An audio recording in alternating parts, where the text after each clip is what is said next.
कई बार सत्संग में कहा, कदम जो अगला बढ़ जाए प्रभु की तरफ, ऐसा दृढ़ जमाना कि आंधी आवे तो उखड़े नहीं। प्रायः जब कोई परमार्थ की सही डगर पकड़ता है तो उसका विरोध शुरू हो जाता है, परिचय होता है सही मार्ग का। एक बार किसी उपासक ने हितधाम में पूछा था कि आपकी ये बात मेरी समझ में नहीं आई, आप कहते हो जब भक्ति रंग लाएगी तो विरोध शुरू हो जाता है। मेरा तो कोई विरोध नहीं होता, 10 वर्ष से भक्ति कर रहा हूं, क्या मेरी भक्ति में कमी है? तो हंस के कहा था कि अभी वो बात नहीं है जिससे तुम्हारी खिलाफत हो, जब आएगी तो हम आपको बता देंगे कि देखो अब शुरू हुआ कि नहीं। जब शुरू हुआ तो कहा, क्यों भाई समझ पा रहे हो? तो हाथ उठा के कहा, पूर्ण समझ आ गई, पूर्ण समझ आए। अन्य आश्रय लेकर के जो भजन किया जाता है उसका विरोध नहीं होता, ध्यान रखना। प्रभु से जो कुछ मांगा जाता है उसमें विरोध नहीं होता। जब प्रभु को पाना है सीधे और सीधे केवल भगवद अनन्यता है, अब विरोध आएगा, अब रंग लाएगा विरोध, क्योंकि तुम्हारे सीधे मार्ग को छुड़वाना पड़ेगा। अगर ये पकड़े रहे तो तुम माया पर विजय प्राप्त कर लोगे। और अभी अनंत जन्मों से माया हमें रौंदती रही है, वो कैसे बर्दाश्त करेगी कि हमारे चरणों में गिरा, ये हमको चरणों से रौंद के निकल जाए, ऐसा कैसे हो सकता है? तो वो प्रियजनों के, बड़े जनों के, नीच जनों की बुद्धि में भेजती है, यहां से तीर काम करेगा, यहां से काम करेगा, यहां से काम। फिर जब देखती ऐसा नहीं तो इंद्रिय द्वारों पे उसी के दैवी शक्तियां जागृत कर देती, अब आकर्षित करो। पर मंत्र जाप नाम के प्रभाव से फिर भी नहीं तो सिद्धियों को भेजती, तू आकर्षित कर। आखिरी पॉइंट, मान सम्मान कीर्ति सिद्धियां, गिरा इसको। लेकिन गुरु कृपा पात्र जो उसको, तो फिर वे आगे परम विद्या स्वरूप ज्ञान विज्ञान संपन्न वो भगवत चरणारविंद का साक्षात्कार करता है। इसको समझो परमार्थ को। हाय हाय नहीं मचाना कि विरोध हो रहा है, अब क्या करें, निंदा हो गई, अब क्या करें। बहुत आश्चर्य होता है, अपनी वासना की पूर्ति को साधना माना जाता है और साधना को नाटक माना जाता है। कैसी बुद्धि, कैसी बुद्धि। स्थिति देखी जाती है, बाहरी व्यवहार से कह रहे किसी परमार्थिक की परीक्षा नहीं की जाती, आंतरिक वृत्ति से की जाती है। बाहरी व्यवहार कुशल है, अंदर से भ्रष्ट है, उसे नहीं कहा जाता परमार्थिक। आंतरिक वो शुद्ध है और बाहरी व्यवहार कुछ बिगड़ा हुआ है तो कोई फर्क नहीं पड़ता, ये परमार्थ है। बाहरी व्यवहार में उसको मन आए बोले किसी से, मन आए ना बोले किसी से, मन आए आज नहीं मन है नहीं खाएगा, नहीं मन है उसका सोनी नहीं लगाएगा, वो बैठा है ऐसे। परमार्थिक व्यवहार का बहुत शुद्ध स्वरूप समझना। पर हमको अपने अनन्यता और अपने भागवतिक मार्ग से अगर विचलित होंगे, इधर उधर करेंगे तो फिर वो भजन नहीं माना जाएगा। इसलिए उपासक अपने लक्ष्य पर ध्यान रखे और ये जीवन केवल प्रभु के लिए है। इस जीवन में हम अब कुछ ऐसा बर्दाश्त नहीं करेंगे जिससे मेरा प्रभु का संबंध छूट जाए। इतना तो आ जाना चाहिए, शेष आगे की बात तो इष्ट और गुरु आचार्य हैं, वो देख लेंगे। आप में कि जहां मैं खड़ा हूं इससे पीछे कदम नहीं जाएंगे, चाहे हमारा गला काट दिया जाए। नारायण अति कठिन है हरि मिलन की बाट, या में पग पीछे धरे प्रथम शीश दे काट। ये मरकर मार्ग चला जाता है। अब हमारा कोई नहीं, मतलब की बात है तो हम आपकी सेवा करते हैं, मतलब की बात नहीं तो तुम्हारा जो लगता हो उसे बोल दो, अभी एक क्षण में मैं अलग हूं। किसी का सहारा नहीं, श्री जी का सहारा है, वो मारे या तारे। अब हमें ये नहीं देखना कि हमारी व्यवस्था करती तो मेरी आराध्य दो, व्यवस्था नहीं करती तो आराध्य दो, नहीं। घोर अव्यवस्था में भी बोलेंगे महारानी जी की जय। घोर अपमान की स्थिति में मुझे ऐसी सामर्थ्य मिले कि मैं आपकी जय बोलूं। सम्मान और प्रीतानुकूलता में तो सब जय बोलते हैं, अपमान निंदा और विपत्ति की स्थिति में भी जहां कोई सहयोगी न हो मैं आपकी जय बोलूं और आपको सराह सराह करके उस दुख और विपत्ति को सहूं। ये वो मार्ग है। अब कोई हमारा पति है, कोई हमारा प्रीतम है, कोई हमारी पत्नी, कोई हमारा भाई, कोई मित्र नहीं। नाते नेह राम के मनियत सुहृद सुसेव्य जहां लो, अंजन कहां आंख जो फूटे। इसका अर्थ समझो, वो संबंध क्या जो हमारी भक्ति को नष्ट कर दे। अंजन कहा आंख जो फूटे, बहुत कहो कहा लो। इसलिए उपासक ये जीवन की बाजी अनंत जन्मों से हारते चले आओ, इस बार जीतने का नंबर आया है। पांसा पलटने न पावे, अपने ही पक्ष में विजय होगी, क्योंकि लाडली जो अपने सहयोग में है, आचार्य अपने सहयोग में है। लेकिन आपकी भी कोई निष्ठा होनी चाहिए। एक होता है पेंदी का लोटा, एक होता है बिना पेंदी का लोटा। पेंदी का लोटा जहां रख दो वहां अपना स्थान बना लेता है, और बिना पेंदी का लोटा ढड़कता रहता है। उपासक बिना पेंदी का लोटा नहीं होना चाहिए। इधर से धक्का मारा उधर चला गया, उधर से धक्का मारा उधर चला गया, नहीं नहीं। अब वो ऐसी परिस्थिति है, ऐसा कर परिस्थिति को रॉन्ग करके अपनी स्थिति में रहना, इसी का नाम उपासना है। शब्द को याद करो, परिस्थितियों को रॉन्ग करके स्थिति में रहना, उसी तभी तो तुम्हारी बहादुरी है। परिस्थिति में डाउन हो गए, गिर गए, फिसल गए, परिस्थिति में रौंद दिए गए, तो फिर क्या है, फिर पढ़ाई करो। पता नहीं किस जन्म में परीक्षा में पास होंगे, ये होगी परीक्षा तो हमारे हो, तो बस इस हमारे पन में बाधा नहीं पड़नी चाहिए। तुम गाली भी दोगे तो बर्दाश्त हो जाएगी, जैसे अपना छोटा बच्चा।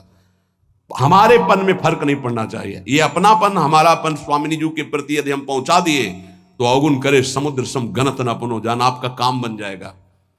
ऐसा न सोचो कि उपासना में परीक्षा नहीं आएगी। वासना की, शरीर संबंधियों की, ये सब परीक्षाएं आएंगी। बार बार स्त्री, बार बार पुरुष बनते हुए भटक रहा हूं, कौन रोक पा रहा है? आज अवसर मिला है आचार्य और गुरुदेव की कृपा से इस चक्र का भेदन करने का। आप इस चक्र के भेदन की सामर्थ्य तुम में हो तो बात करो, अन्यथा राधा राधा जपो। तुम्हारा जो कर्तव्य है वो हमारे साथ करो, नहीं तो जाओ। हम भरोसे श्री जी के, भरोसो दृढ़ इन चरणन के रो। निष्ठा है तो ये नौटंकी नाटक माया की तुम्हें परास्त नहीं कर पाएगी। अगर निष्ठा नहीं है तो फिर ये नौटंकी नाटक हो जाएगा। दोनों को देख लो। अगर निष्ठावान है तो भक्ति रंग ले आएगी। जितने भक्त चरित्र पढ़ते हो, क्यों पढ़ते हो? इसी बात के लिए पढ़ते कि हमारे आचार्य गुरुजन महापुरुष जन कैसे निष्ठा वाले थे, हमको वैसे ही चलना है। वाह वाह, चरित्र सुन के तालियां बजा दी, आनंदित हो गए, कितने महान भक्त। लेकिन आपका चरित्र क्या है? आपकी निष्ठा क्या है? प्रभु के प्रति आपका समर्पण क्या है? यह बहुत बात समझने की है। अगर हमारे प्रभु वनवास में हैं, सियाजू को सब सुविधाओं के लिए दोनों तरफ से प्रार्थना की गई। कभी जनकपुर में रह लेना, कभी महाराज, तो दशरथ जी के प्राण बच जाएंगे। हम सब आपको देख देख कर 14 वर्ष तक जी लेंगे कि सियाजू है मानो राम जी हैं। उन्होंने कहा, कैसी बातें करते हो? क्या शरीर से छाया को अलग किया जा सकता है? क्या देह से प्राण को अलग किया जा सकता है? ऐसे राम से सिया अलग नहीं हो सकती। ऐसी हमारी भक्ति होनी चाहिए। जुगल सरकार से हमारा जो संबंध है उस पर फर्क नहीं पड़ना चाहिए, उससे बढ़कर नहीं हो। जिन्होंने इस संबंध को स्वीकार नहीं किया वो पहुंच गए जहां थे उससे नीचे। बिल्कुल होश में हो जाइए, सबसे कह रहा हूं, होश में हो जाइए। ये जो कृपा बरस रही सिर्फ अहेतुकी है, आपको लेकर किसी गुणाभिमान के कारण नहीं है। आपको लगता हो कि हम कुछ हैं इसलिए श्री जी हमें प्यार करती हैं, कुछ नहीं हो। तुम माइनस पे हो, प्लस जीरो में नहीं आएंगे, माइनस आओगे, प्लस में नहीं आ सकते। आप ही नहीं, हम सब। अगर कुछ है तो उनकी कृपा से है। अगर जितनी बिगाड़ है वो मेरी तरफ से है, पक्का समझ लीजिए। जितना दुलार मिल रहा है, हमें लगता है अगर ऐसा दुलार मिले तो प्रियाजू के दुलार को पहचानने में देर न लगे। केवल उदर पोषण, वस्त्र और वास के लिए पूरा जीवन मेहनत करते हैं, लेबरी करते हैं, रिक्शा चलाते हैं, और परिवार को अन्न और वस्त्र और वास की पूरी सुव्यवस्थित व्यवस्था नहीं हो पाती। इसलिए ये जीवन श्री जी को दे दिया तो दे दिया। केवल हमारी महारानी जो आश्रय रहेंगी, रुपया नहीं, व्यवहार नहीं, धन नहीं, पति नहीं, पुत्र नहीं, परिवार नहीं, कोई संबंध नहीं। सब संबंध का निर्वाह प्रिया प्रीतम के भाव से करेंगे। प्रिया प्रीतम के भाव में ठेस पहुंचेगी तो हर संबंध को स्वाहा कर देंगे प्रभु के चरणारविंद की तरफ। अगर ऐसी निष्ठा नहीं है तो भाग जाओ, संसार में भाग जाओ।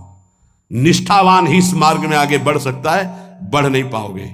जिसके अंदर ये है ना, प्रियाजू से बढ़कर कोई है तुम्हारे इस संसार में, तो अभी या तो सुधर जाओ या भाग जाओ। इस मार्ग में चलने के लिए पूरा जीवन समर्पित करके, और ये कभी नहीं देखा गया कि स्थिति क्या आ रही है।